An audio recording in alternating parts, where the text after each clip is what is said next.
Hi అండి. మనకి front part back part రెండు కూడా ఈక్వల్ మనకి ఈక్వల్ లెంత్లో ఉండాలి అని అనుకుంటే ఫస్ట్ అయితే మనం బ్యాక్ పార్ట్ స్టిచ్ చేసుకోవాలి.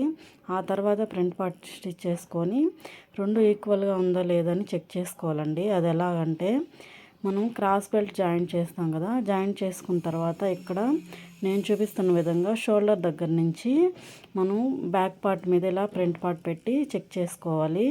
సైడ్ జాయింట్స్ వేస్తాం కదా, సైడ్ జాయింట్స్ వేసే దగ్గర ఇలా పెట్టి చూసామంటే రెండు కూడా మనకి ఫ్రంట్ బ్యాక్ ఇలా ఈక్వల్గా రావాలి. నాకైతే సేమ్ ఈక్వల్గా వచ్చింది.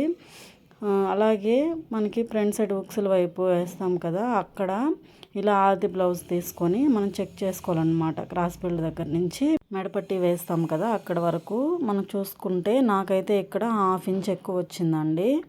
1/2 ఇంచు మనం తగ్గించుకోవాలన్నమాట. అది ఎలాగని చూపిస్తాను. మనం ఇక్కడ నేను లోడింగ్ పద్ధతిలో అయితే చేస్తున్నాను క్రాస్ బెల్ట్.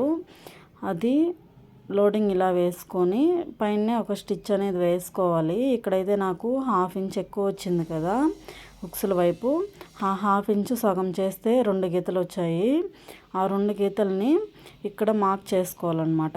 ఇక్కడ మార్క్ చేసుకొని మనకి కొంచెం ముందుకి ఇలా మార్క్ చేసుకొని ఆ మార్కింగ్ మీదే ఇలా స్టిచ్ వేసుకున్నామంటే సరిపోతుంది. మనకి ఆ ఎక్స్ట్రా ఉన్న క్లాత్ ఇక్కడ తగ్గిపోతుంది అనమాట. సేమ్ దానిపైన ఇంకో స్టిచ్ వేసుకున్నామంటే సరిపోతుందండి. ఇప్పుడు మొత్తం కూడా బ్లౌజ్ అనేది తీసుకుంటున్నాను. లోడింగ్ వేసాను కదా, ఇప్పుడు తీసుకున్నాక చూసారు కదా సేమ్ మనకి ఆది బ్లౌజ్లో ఎలా ఉందో సేమ్ అలాగైతే వస్తుంది.